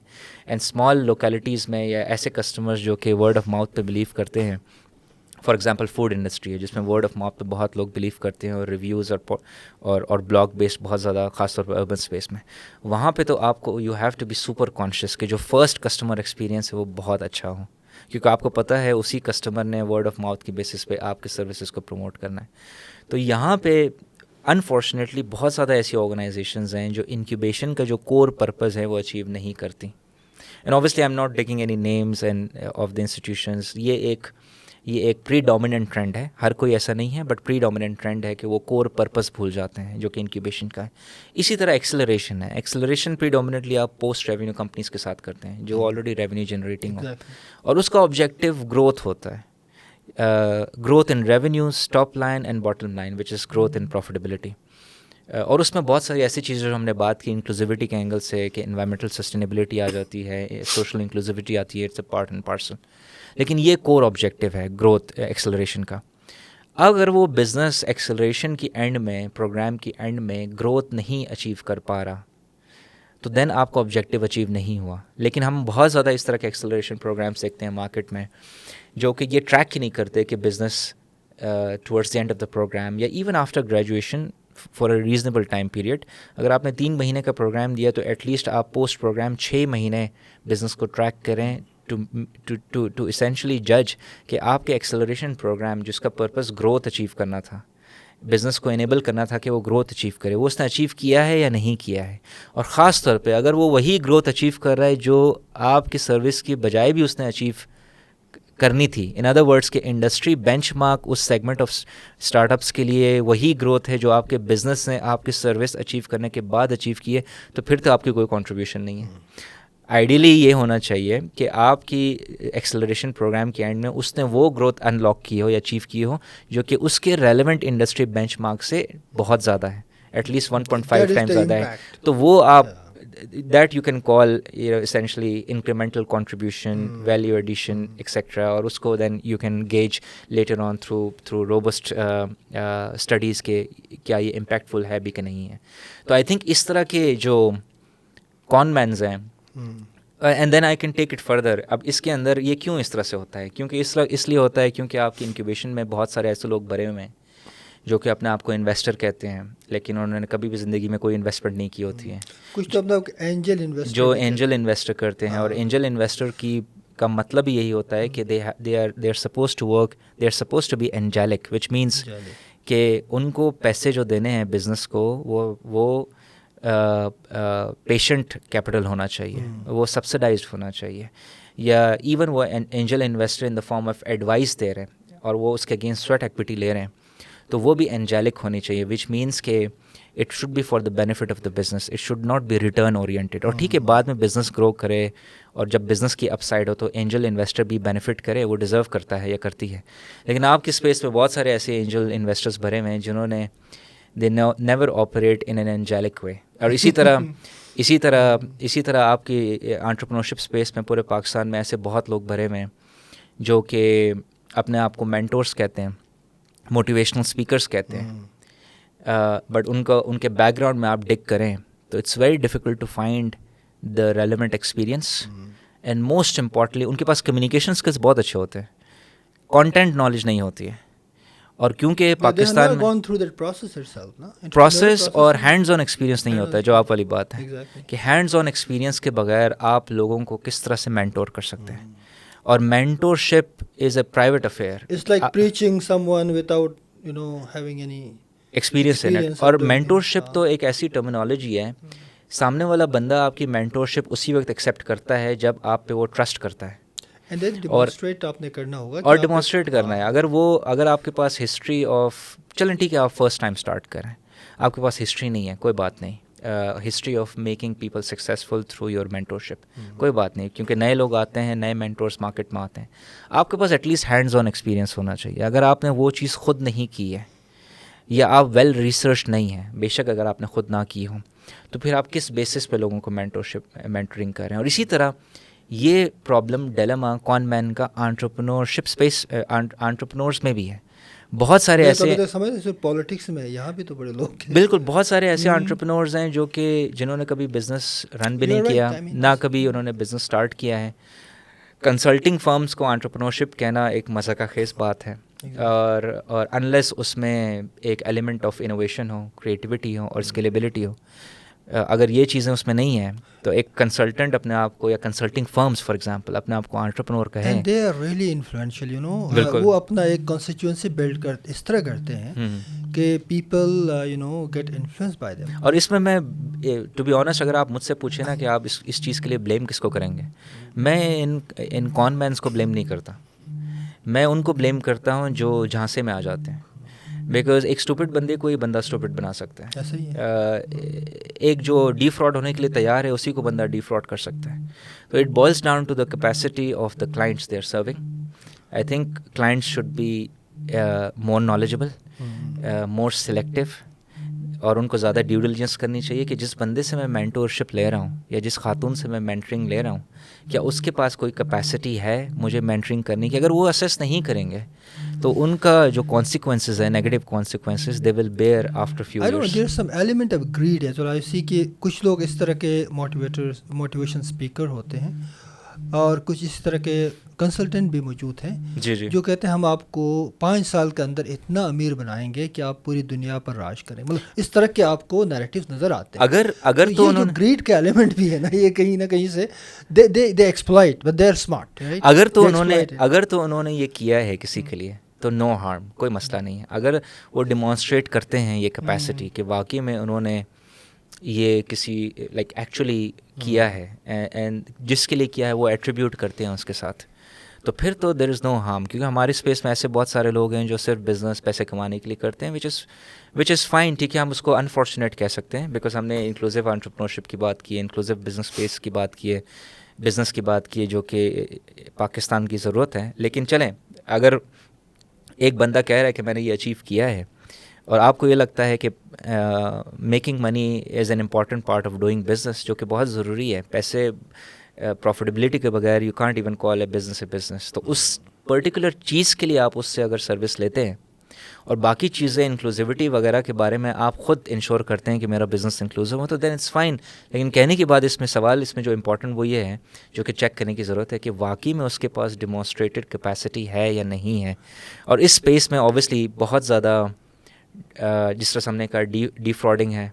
इसमें अगर आपने टीम में भी काम किया हो तो हर individual team member they reflected in their CVs कि उन्होंने they attribute their particular service the most to the service जो उन्होंने प्रोवाइड की है बिज़नेस को। हालांकि once you dig down you come to know कि they provided that service as a team, और उसमें शायद एक या दो और टीम मेंबर्स थे जिनका ज़्यादा इफेक्टिव रोल था। और इसको आसान भी नहीं है जज करना। ये बड़े स्मार्ट होते हैं, ये इवॉल्व हुए हैं। देखें एक ज़माने में आप मार्केट प्लेस पे कोई सादा बंदा आता था, पकड़ते थे, ख़ासकर गिलगित बल्तिस्तान से जो दुकानदार आते थे ना इस्लामाबाद में पिंडी में, वो बहुत सारे लुट जाते थे कि कोई बंदा आके उनको पकड़ लेता था, मैं आपके पास अगर 10 रुपये हैं तो मैं आपको 20 बनाऊंगा, डबल करूंगा, 3 गुना करूंगा। वो इसी तरह लुटते थे। आज डिफरेंट, आज पिरामिड स्कीम है, बहुत सारी चीज़ें हैं, बहुत सारे स्कैम मौजूद हैं। वो इतनी तेज़ी से जो है इंटरनेट पे ऑनलाइन अपना वो सारा इन्फ्लुएंस फैला देते हैं कि बहुत सारे लोग बेचारे उस चक्कर में कि यार पिरामिड स्कीम में कल हम जो है बहुत पैसा कमाएंगे, you know, then people start to get trap into that. This education is also important. बिल्कुल, और ये इसलिए भी ज़रूरी है। I mean it's partly exposure, partly education, partly access to information. और ये भी समझने की ज़रूरत है कि इस तरह के लोग थ्राइव क्यों करते हैं। ये इसलिए थ्राइव करते हैं because there is information asymmetry. जिस भी सोसाइटी में इंफॉर्मेशन एसिमेट्री होगी, equality of access to information नहीं होगी, equality of access to knowledge नहीं होगी, वहाँ इस तरह के कॉनमेंट्स आपको हर सेगमेंट में मिलेंगे। और क्योंकि उनको पता है प्रिसाइसली कि जिसको मैं सर्व कर रहा हूँ उसके पास एक सेट ऑफ इन्फॉर्मेशन नहीं है और वो वैलिडेट नहीं कर सकता या कर सकती इतनी तेज़ी से। एंड आपको ये भी ऑब्ज़र्व करेंगे जो ज़्यादातर कॉन मैन होते हैं वो हमेशा एम्फेसाइज करते हैं कि अगर उनकी सर्विसेज चाहिए तो आपने फ़ौरन डिसीजन करना होगा, because they have so much other work to do, which is a trick. Because उनको पता है कि आपको उन्होंने आपको अपॉर्चुनिटी नहीं देनी है टू वैलिडेट कि वाकई में to do your due diligence, कि वाकई में ये बंदा या खातून एक्सपर्ट है और वाकई में उसके पास हैंड्स ऑन एक्सपीरियंस है जिस बेसिस पे वो आपको मेंटोर करना चाह रहा है, एडवाइस करना चाह रहा है, या जिस तरह से आपने कहा कोई पैकेज ऑफ़र करना चाह रहा है, एक्सेट्रा एक्सेट्रा। तो आई थिंक अगेन जिस सोसाइटी में, और हम पाकिस्तान में इंफॉर्मेशन एसिमेट्री बहुत है, inequality of access to information बहुत है, inequality with regards to quality education, accessibility का बड़ा इशू है। तो जिस वजह से आपको सोसाइटी में ये कॉनमैन बहुत नज़र आते हैं। और आपने सही कहा कि इसमें exposure, access to information, access to knowledge platforms, knowledge in itself बहुत ज़रूरी है टू एड्रेस दीज इशूज़। जो नए स्टार्टअप्स होते हैं, ख़ासकर पर्टिकुलर जो नौजवान they want to begin something, जो सबसे पहला जो डीमोटिवेशन फैक्टर आता है वो जब आप कोई बिज़नेस शुरू करते हैं, मतलब इस्लामाबाद में आपने शुरू किया, आपने FBR से रजिस्टर करवा दिया, अगले दिन आपको एक नोटिस आता है। जी, and then they keep coming to you every time. एक दिन आप तंग आ जाते हैं, यार मैं क्या करूँ इनके साथ। You know there is also kind of different ways to discourage people from going into. और इस पे मेरे ख्याल से कोई भी एंटरप्रेन्योर है पाकिस्तान में जो स्टार्ट कर रहा है वेंचर, उसको ये रियलिटीज़ एज गिवन लेनी चाहिए मेरे ख्याल से। और इसलिए हम शुरू में डिस्कस कर रहे थे कि इस सोसाइटी के लिए एक पर्टिकुलर माइंडसेट चाहिए आपको, क्योंकि आपको पता है हाई फ्रिक्शन मार्केट है, आपको पता है वेरियस लेयर्स ऑफ ब्यूरोक्रेसी है, आपको पता है there is a certain way of doing business in Pakistan. तो आपके पास दो ही ऑप्शन है, या तो आप you keep crying about it और आप कभी भी सक्सेसफुल नहीं होंगे to make a business successful. ठीक है, आप गवर्नमेंट पे क्रिटिक कर सकते हैं, आप रेगुलेटर्स पे क्रिटिक कर सकते हैं, लेकिन उस चीज़ को इम्प्रूव होने में टाइम लगेगा। तो एक तो चॉइस आपके पास ये है कि फिर आप तो बिज़नेस ही ना करें अगर आप इन चीज़ों से कंफर्टेबल नहीं हैं। दूसरा ऑप्शन आपके पास ये है कि आप इन चीज़ों को एज गिवन लें कि आपको पता है कि कंपनी रजिस्ट्रेशन में टाइम लगेगा, आजकल तो बड़ी स्मूथ हो गई है अब, या आपको पता है कि टैक्स जो होगी, टैक्सेशन अप्लाई होगी सर्टन केसेस में, ख़ास तौर पे आप फ्री टैक्स जोन्स के बाहर अगर आप काम कर रहे हैं, सर्विस डिलीवर कर रहे हैं, तो आपकी टैक्सेशन होगी। और इसी तरह no matter how much you try to hide, कभी ना कभी आपने लॉ इन्फोर्स आप पे होगा। और इसी तरह अगर आपने फॉर एग्जांपल इन्वेस्टमेंट रेस करनी है, आपने गवर्नमेंट्स के through multiple highly specialize industry में, फॉर एग्जांपल हेल्थ में आपने स्पेशलाइज लाइसेंस भी लेने हैं, तो ये सारी चीज़ें आप एज गिवन लें और इसके लिए फिर तैयार हों। और आपकी जो बिज़नेस की स्ट्रेटजी है इम्प्लीमेंटेशन की या एग्जीक्यूशन की, आप उसको प्लान इसी तरीके से करें कि आपने ये कंस्ट्रेंट्स को एड्रेस करना है, इनको फेस करना है, और उसके लिए जो भी आपको रिसोर्सेज चाहिए, जिस किस्म के आपको माइंडसेट चाहिए, जिस किस्म के आपको लोग चाहिए जो कि हाईली नेटवर्कड हों, क्योंकि वही लोग आपका प्रॉब्लम फ़ौरन से सॉल्व कर सकते हैं और आपको एक जगह से दूसरी जगह, यानी कि आपके बिज़नेस को अलाउ कर सकते हैं कि आप इसको लॉन्च भी करें और इफेक्टिवली ग्रो भी करें और तेज़ी से ग्रो करें। तो आई थिंक उस सिचुएशन के लिए तैयार होना चाहिए। एंड आई थिंक एक और इम्पॉर्टेंट पॉइंट इसमें बड़ा ज़रूरी है कि this brings us back to जो हमारा अभी थोड़ी देर पहले कन्वर्सेशन हो रही थी, the way incubation and acceleration is done. अगर इंक्यूबेशन और एक्सेलरेशन में realities of doing business in Pakistan से आप एक्सपोज नहीं करेंगे न्यू एंटरप्रेन्योर्स को, ये इवन एग्जिस्टिंग एंटरप्रेन्योर्स को, ख़ास तौर पे न्यू को, क्योंकि they are coming for the first time, फिर तो you are not doing a good service, you are doing a disservice. क्योंकि आप एक ककून बना रहे हैं डिपेंडेंसी का, और उसमें आप ककून में आप उनको कंफर्ट दे रहे हैं, आप उनको एक को वर्किंग स्पेस में ले जा रहे हैं, आप उनको एक अच्छा इन्वायरमेंट दे रहे हैं और आप उनको मोटिवेट बहुत ज़्यादा कर रहे हैं, लेकिन eight the same time appreciate भी बहुत ज़्यादा कर रहे हैं, but at the same time आप उनको realities of doing in business in Pakistan से एक्सपोज नहीं कर रहे। तो जैसे ही वो बाहर जाएंगे अपना बिज़नेस स्टार्ट करने, most of them will fail. तो आई थिंक हमारी जो स्पेसेस हैं, को वर्किंग स्पेसेस हैं पाकिस्तान में, सारे नहीं कुछ, और कुछ प्रोग्राम्स जो आपके हैं इंक्यूबेशन एक्सेलरेशन, वो बिल्कुल ही realities of doing business of Pakistan से हमारे एंटरप्रेन्योर्स को, इमर्जिंग एंटरप्रेन्योर्स को ख़ास तौर पे एक्सपोज नहीं करते हैं। जैसे जो कि मैंने कहा, it's partly A disservice, service फिर भी वो कुछ एस्पेक्ट्स में प्रोवाइड करें जो कि ज़रूरी है, इसेंशली स्किल्स, जिस तरह बिज़नेस मॉडलिंग आपने कैसे करनी है, फाइनेंशियल मॉडलिंग आपने कैसे करनी है, इन्वेस्टमेंट आपने कैसे रेस करनी है, उसको इन थ्योरी भी कवर करना इट्स इंपॉर्टेंट। लेकिन अगर आप एक्सपोज नहीं करेंगे realities of doing business, assuming कि ये रेगुलेटरी रिस्ट्रिक्शंस, ये कुछ चीज़ें आपने जो मेंशन की टैक्सेशन के हवाले से या a certain way of doing business in Pakistan, वो अप्लाई नहीं होगा इंडिविजुअल्स में, तो फिर तो आप you are preparing these entrepreneurs for failure. और इसके लिए जिस तरह से हमने डिस्कस किया पहले, एक पर्टिकुलर माइंड सेट की भी ज़रूरत है। उस माइंड सेट को अर्ली स्टेज पे आइडेंटिफाई करना बहुत ज़रूरी है, उस पोटेंशियल को। एक और मैं आपको एग्जांपल दूंगा कि इस स्पेस में जो लोग इन्वॉल्व होते हैं टू आइडेंटिफाई दीज पीपल, जब आप एप्लीकेशंस आपके पास आती हैं फॉर सर्विसेज, लेट्स से कि हमारे इंक्यूबेशन प्रोग्राम, एक्सेलरेशन प्रोग्राम के लिए इंस्टीट्यूशंस के पास सर्विसेज आती हैं, जो सिलेक्ट कर रहे हैं, अगर उनके पास उनकी if they don't have a strong lens, उनकी अंडरस्टैंडिंग में इशू है कि वो एक रेजिलिएंट माइंडसेट को आइडेंटिफाई नहीं कर सकते, और उनको ये नहीं पता है कि क्या क्वेश्चंस करने हैं, किस तरह से प्रोबिंग करनी है, जिससे आपको ये पता लगे कि ये पर्सनालिटी थ्राइव कर सकती है इस स्पेस में, या ये आइडिया थ्राइव कर सकता है, उनको अपॉर्चुनिटीज़ का नहीं पता मार्केट में, तो फिर तो you will and up choosing a compromised pool of entrepreneurs and personalities. और आप उनको जितना भी ट्रेनिंग दें, जितने भी आप उनको बूस्टर्स दें, इंजेक्शंस दें, आप उनको स्टेरॉइड्स दें, आखिर में प्रोडक्ट कॉम्प्रोमाइज़ड ही होगा, जो आउटपुट होगा वो कॉम्प्रोमाइज़ड ही होगा। फॉर्मलाइजेशन जी एक बड़ा मसला है, क्योंकि इंटरप्रेन्योर बेसिकली फ्री स्पिरिट ना, वो फ्री स्पिरिट भी होता है, क्रिएटिविटी है, they want to do something, they need some sort of track, some trajectory to go. लेकिन जो ज़्यादा फॉर्मलाइजेशन होती है, बाज़ इंस्टीट्यूशंस बनते हैं, फिर बहुत ज़्यादा वोकैबुलरी, बहुत सारे जार्गन्स भी आते हैं, people try to create some sort of impression that without us you are incomplete. So you create that dependence. भाई आप आए बिजनेस करना चाहते हैं तो हमें पता है, हम दुनिया को जानते हैं, and you don't know.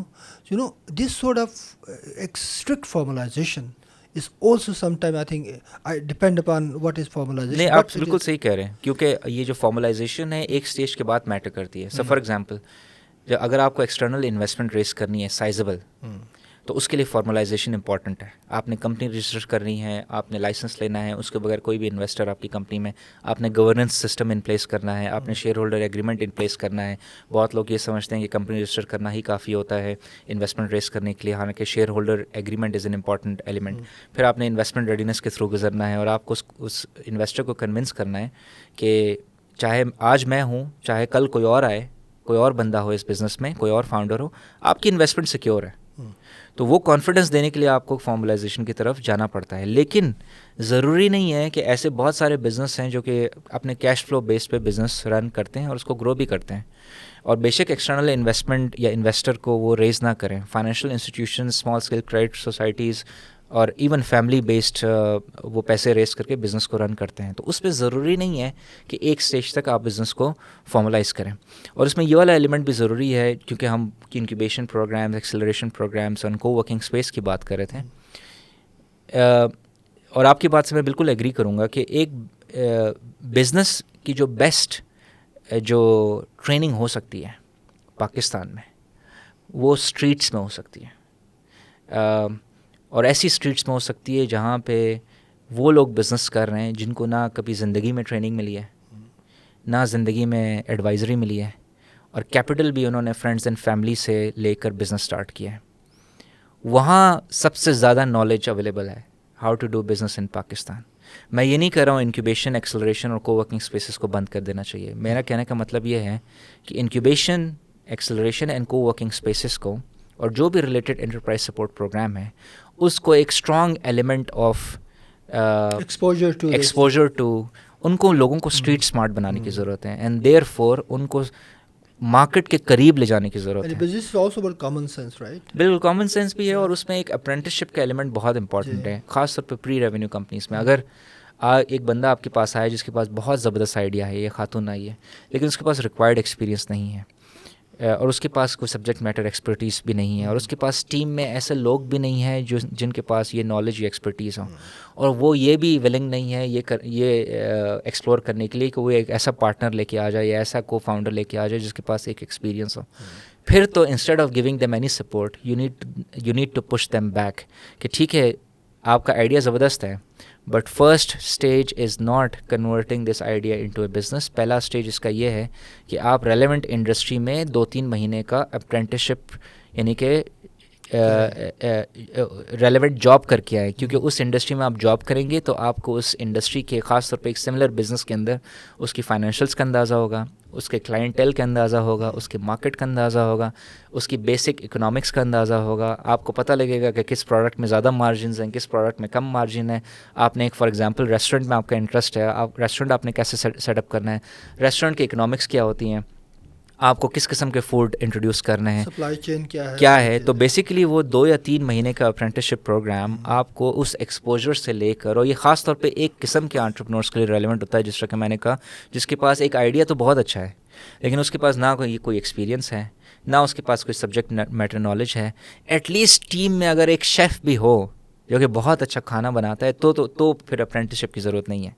लेकिन अगर वो भी नहीं है तो you need to push them back. Otherwise, if you end up giving them services and financing, you're preparing them for failure. और कुछ लोगों के लिए फेलियर बहुत डीमोटिवेटिंग होती है, हर किसी के लिए नहीं, क्योंकि बहुत लोग फेलियर से लर्न भी करते हैं और पिवट कर जाते हैं, लेकिन कुछ लोगों के लिए फेलियर्स बहुत डीमोटिवेटिंग भी होती है। तो उनका सक्सेस इंश्योर करने के लिए आई थिंक ये बहुत ज़रूरी है कि उनको 1-2 महीने इंडस्ट्री एक्सपीरियंस से गुजारा जाए, पर्सनल उस सिमिलर बिजनेस के एक्सपीरियंस जो कि बड़े करीब हैं उस आइडिया से, उससे गुजारा जाए।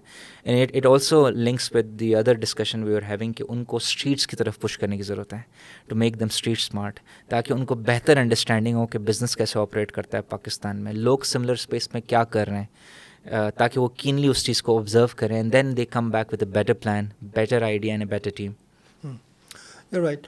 अब इसमें एक और जो है एलिमेंट है, मतलब आई डोंट नो, जनरली लोग इस पे बात करते हैं कि एक बहुत ज़्यादा कॉम्पिटिटिव एक पैदा किया जाता है माशरे में, एक इंस्टिल किया जाता है। जी जी, you have to be competitive, you have to do this, you have to have this separate of entrepreneurial progress and all that. उसमें कुछ लोगों का ये क्रिटिक भी है कि we push perhaps society too much. जो एंटरप्रेन्योरल लोग होते हैं वो टू मच पुश करते हैं और इंडिविजुअल जो है वो अपने सोशल कोहेजन को खोना शुरू करता है और सोसाइटी में एक एक जी। सिविल सोसाइटी का एक जनरली आता है. I don't know, this is just इसमें two sides of the opinion है. एक साइड ऑफ ओपिनियन ये है कि नेचुरली कुछ सोसाइटीज़ में एंटरप्रेन्योरशिप को या बिजनेस को एज ए टैबू देखा, it's considered a taboo, which means के फॉर एग्जांपल 90s में या even now Gilgit Baltistan society और चित्राल सोसाइटी में जो बिजनेसमैन होता है उसकी इतनी ज़्यादा मास्टर में रिस्पेक्ट नहीं की जाती, विच इज़ अनफॉर्चुनेट. तो उस टैबू को ब्रेक करने की ज़रूरत है.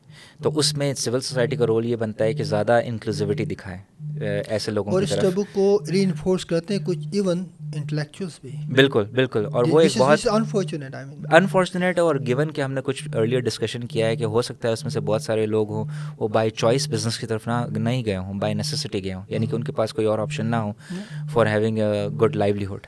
तो एक तो ये पर्सपेक्टिव है. दूसरा पर्सपेक्टिव ये है कि जो लोग जेन्युइनली बाय चॉइस एंटरप्रेन्योरशिप की तरफ जाते हैं वो क्या अपना सोशल बॉन्ड लूज़ कर लेते हैं? मेरे ख्याल से लूज़ करते हैं, लेकिन बाय एंड लार्ज, लेकिन उसकी रीजंस डिफरेंट है. एक बिज़नेस सेटअप करना एक बहुत ही टाइम कंज्यूमिंग एक्सरसाइज है और एक बिज़नेस सेटअप करना काफ़ी नहीं है. आपको कंटिन्यूसली पिवट करना है. कंपटीशन दिन ब दिन बढ़ते जा रहा है और बढ़ते जाता है. और पाकिस्तान में क्योंकि इंटेलेक्चुअल प्रॉपर्टी राइट बहुत वीक है, अगर आज आपने KFC सेटअप किया और वो बहुत अच्छा चल रहा है तो यू शुड बी श्योर कि अगले हफ्ते किसी ने HFC लॉन्च करना है, किसी ने थर्ड बंदे ने फिर LFC लॉन्च करना है. और आपको ये पता होना चाहिए कि जो IP राइट्स हैं वो इस चीज़ को कंट्रोल या रेगुलेट नहीं करेंगे. तो आपने सिर्फ बिज़नेस सेटअप नहीं करना है, आपने कंटिन्यूसली इटरेट भी करना है, इवॉल्व भी करना है, ग्रो भी करना है और कंपटीशन के अगेंस्ट आपने स्टैंड आपने अपनी वायबिलिटी इंश्योर भी करनी है और आउट कम्पीट भी करना है दूसरों को, because that will ensure long term success of your business. Client को भी अपने साथ ही रखनी है, उनकी लॉयल्टी को इंश्योर करना है. और जब तक, क्योंकि क्लाइंट्स की नीड भी इवॉल्व हो रही हैं, जैसे जैसे उनके पास पैसे आ रहे हैं वो ज़्यादा से ज़्यादा लेस प्राइस सेंसिटिव हो रहे हैं और ज़्यादा क्वालिटी कॉन्शियस हो रहे हैं. तो अगर आप अपने प्रोडक्ट्स में ज़्यादा से ज़्यादा क्वालिटी नहीं लेंगे और लोगों की चॉइसेस भी बढ़ती जा रही हैं, अगर उन्होंने एक चीज़ ख़रीदी तो किसी ज़माने में 80s में 90s में या इवन अर्ली 2000 में गिलगित बल्तिस्तान में हम जब दुकान में जाते थे, एक चीज़ अगर हमने एक पर्टिकुलर काइंड ऑफ बिस्किट लेना है तो हम एक माइंडसेट बना के जाते थे कि हमने वही ख़रीदना है. अब उसी दुकान के अंदर अगर कस्टमर जा रहा है तो उसकी भी एक्सपेक्टेशन ये है कि मेरे पास 5 ऑप्शंस और मैं एक चूज़ करूँ. और सिर्फ ऑप्शंस क्वालिटी वाइज नहीं है, option size of the package भी हैं और ऑप्शन प्राइस वाइज भी हैं, तो उसके मल्टीपल पिवट्स हैं. और इसी तरह अगर यही कस्टमर की एक्सपेक्टेशन है और बिज़नेस ये इंश्योर नहीं करेगा तो फिर ऑब्वियसली उसकी वायबिलिटी और उसकी कंपटीशन जो कम्पिटिटिवनेस है उसको नुकसान होगा. तो मेरे ख्याल से एक बहुत ही टाइम कंज्यूमिंग, जो आपका सवाल है, एक बहुत ही टाइम कंज्यूमिंग एक्सरसाइज है एंटरप्रेन्योर्स के लिए, बहुत मेंटली ड्रेनिंग एक्सरसाइज है. और ये एक पूरा एक सब्जेक्ट है कि एंटरप्रेन्योर्स की जो मेंटल हेल्थ है वो किस तरह से डिटेरिएट होती है. और उसका ऑब्वियसली एक नेगेटिव आउटकम ये निकलता है कि वो उनका सोशल बॉन्ड वीक हो जाता है. और एक स्टिग्मेटाइजेशन भी बात में, जैसे आपने टैबू की बात की, बिल्कुल, which creates lot of pressure. बिल्कुल. some an entrepreneurial spirit है किसी के अंदर, बिल्कुल, तो उसको बहुत ज़्यादा इस तरह के नेगेटिव वाइब्स मिलने शुरू होते बिल्कुल हैं. बिल्कुल which is I think which creates lot of problems for बिल्कुल. This is true with taboo. और वो बड़ा जिस तरह से हमने डिस्कस किया अनफॉर्चुनेट है, इसको एड्रेस करने की ज़रूरत है. बट मेरे ख्याल से दूसरी साइड पे लोगों को भी ये समझने की ज़रूरत है कि सोशल बॉन्ड शायद by and large by choice नहीं ख़त्म हो रहा लोगों का. वो डिसकनेक्ट अपने सोसाइटल रिस्पॉन्सिबिलिटी से, कम्युनिटी या सिविल सोसाइटी रिस्पॉन्सिबिलिटी से बाय चॉइस शायद बाय एंड लार्ज डिसकनेक्ट नहीं हो रहे हैं. It's just a part and parcel of this is more true in societies where business की जो का कन्वेंशन है वो इस्टेब्लिश नहीं होता है, यानी एंटरप्रेन्योरल ट्रेडिशंस नहीं होती. वहाँ एक नए एंटरप्रेन्योर के लिए ये मसले बहुत ज़्यादा संजीदा होते हैं. किसी ऐसे माशरे में जो ऑलरेडी है ये सारा, तो आई थिंक उनको वो इतना सोशल प्रेशर भी नहीं इस तरह. बिल्कुल बिल्कुल. और ये एक्सपेक्टेशन भी, जिस तरह डेवलप्ड कंट्रीज़ हैं वहाँ ये एक्सपेक्टेशंस भी नहीं होती हैं कि they remain connected, they have a strong social bond. अच्छा, एक और है, मतलब I was curious to know because you are an expert, कि एक बिज़नेस ग्रांट का तस्वुर होता है एक ज़माने में, या लोगों को बिज़नेस के ग्रांट दो. मतलब मैंने खुद देखा है बहुत सारे प्रोजेक्ट्स पे, हम खुद देते थे, मतलब कुछ जगहों पे, कि एक जगह हमने एसेट दे दिया, हमने कहा कि यार ग्रांट दो 10 दुकानें, एक गांव में 10 दुकानें, सारे बार्बर शॉप से, तो कौन आएगा उधर. मतलब sometimes we do a lot of things with good intention, but we don't know the logic of business itself. बिल्कुल. तो बहुत सारे प्रोग्राम जो ग्रांट बेस्ड प्रोग्राम है वो इसलिए नाकाम होते हैं because they don't actually understand the dynamics, और वो किस तरह इन्वेस्ट करना चाहिए, कहाँ करना चाहिए. और मेरे ख्याल से इन एडिशन जो आपने कहा, एक क्लियर पर्पस होना चाहिए ग्रांट का. Grant is a subsidy. तो सब्सिडी आप 2-3 वजह से, और ऑब्वियसली सब्सिडी आप किसी ना किसी से रेस करते हैं, ग्रांट किसी ना किसी इंस्टीट्यूशन से रेस करते हैं. उनकी एक्सपेक्टेशन भी यही होती है और इसका पर्पस भी यही होना चाहिए कि एक पर्टिकुलर पर्पस के लिए दी जाए. ख़ास तौर पे ऐसे लोगों को दी जाए जिनके पास जो वो बिज़नेस अपॉर्चुनिटी पे काम कर रहे हैं, वो एक ऐसे स्टेज पे हैं, प्री रेवेन्यू स्टेज पे, प्रोडक्ट डेवलपमेंट फेज़ में है, जिसमें ना उनके पास प्रूफ ऑफ कॉन्सेप्ट अवेलेबल है, और एक आइडिया के बेसिस पे वो एक MVP मिनिमम वायबल प्रोडक्ट या सर्विस डिज़ाइन करना चाह रहे हैं. क्योंकि जब तक वो डिज़ाइन नहीं करेंगे तब तक वो उसको कस्टमर के पास ले जा नहीं सकेंगे, और इवन कस्टमर के पास ले जाने से पहले वो इन्वेस्टमेंट भी रेज नहीं कर पाएंगे इन्वेस्टर से या इंस्टीट्यूशन से, फाइनेंशियल इंस्टीट्यूशन से, जिसकी बेसिस पे उस प्रोडक्ट को उन्होंने बिज़नेस में कन्वर्ट करना है और उस बिज़नेस को लॉन्च करना है. तो मेरे ख्याल से ग्रांट का एक बड़ा पर्टिकुलर पर्पस एक तो इस स्टेज पे बनता है, MVP स्टेज पे. दूसरा पर्पस इसका बन सकता है ऐसे एरियाज़ में, extreme remote and rural areas में, जहां आप लाइवलीहुड बेस्ड लोगों के कंस्ट्रेंट्स हैं, और लोग बिज़नेस इसलिए करना चाह रहे हैं, और उस बिज़नेस की वायबिलिटी भी यही बनती है कि वो सिर्फ एक लिमिटेड बिज़नेस रहेगा हमेशा, और वो एक ख़ानदान को चलाएगा, और उससे ज़्यादा उसमें ग्रोथ पोटेंशियल नहीं है. तो फिर ग्रांट की आपकी वायबिलिटी, क्योंकि ऐसे बिज़नेस को कोई भी इन्वेस्टर या कोई भी financial institution, large financial institution purely commercial viability की बेसिस पे फाइनेंसिंग नहीं करेगा, और उसमें बहुत सारी और भी रिक्वायरमेंट्स आ जाती हैं. एक थर्ड पर्पस भी बनता है कि ऐसे बिज़नेस है जिनका कोई प्रूफ ऑफ कॉन्सेप्ट स्टैब्लिश नहीं है, और आप बिल्कुल एक नई चीज़ करने जा रहे हैं, और आपको पता है कि बेशक आपके पास MVP भी बना हो, किसी ने आप पे ट्रस्ट नहीं करना, क्योंकि वो आप एक नया सोल्यूशन क्रिएट करना चाह रहे हैं. जिस तरह इवन फेसबुक को इनिशियली इन्वेस्टमेंट रेस करने में बड़ी डिफ़िकल्टी आई, एलन मस्क को अपने जो क्रेज़ी आइडियाज़ के लिए इन्वेस्टमेंट रेस करने में बहुत डिफ़िकल्टी आई. लेकिन over time by using multiple sources of financing, starting with family, friends, but also other networks he had, he raised financing. तो I think उन stages में, उस टाइप्स ऑफ एग्जाम्पल्स में ग्रांट रेलिवेंट हो सकती हैं, बिकॉज आप एक specific kind of A product या सर्विस अनलॉक करना चाह रहे हैं, या उसको अपॉर्चुनिटी देना चाह रहे हैं जिसका एक सिग्निफिकेंटली हाई इम्पैक्ट हो सकता है, बट उसके पास और कोई एवेन्यूज़ अवेलेबल नहीं है. इसमें एक आखिरी सेगमेंट भी आता है जो कि सोशल एंटरप्राइज का एलिमेंट है, कम्युनिटी बेस्ड सोल्यूशंस का एलिमेंट है, जिसकी बिजनेस वायबिलिटी इतनी स्ट्रॉन्ग नहीं ही बनती, और एक एसेंशियल सर्विसेज वो प्रोवाइड करें, जिस तरह रीन्यूएबल एनर्जी है, जिस तरह वो एक ऐसी service for example food security related services provide करें जो कि एक पर्टिकुलर सोशल नीड है.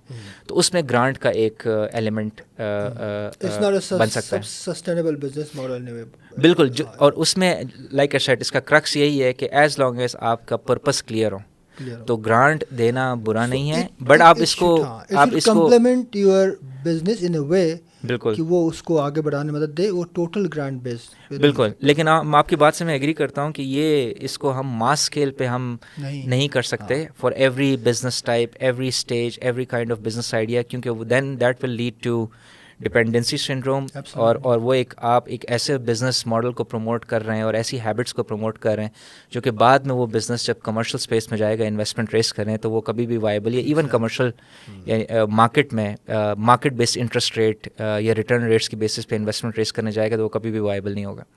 Thank you Imran for making many unknowns known today. I think हम आगे और भी इस पे करेंगे programs. It was very nice to have you here. Thank you very much. Thank you so much. All right. My pleasure.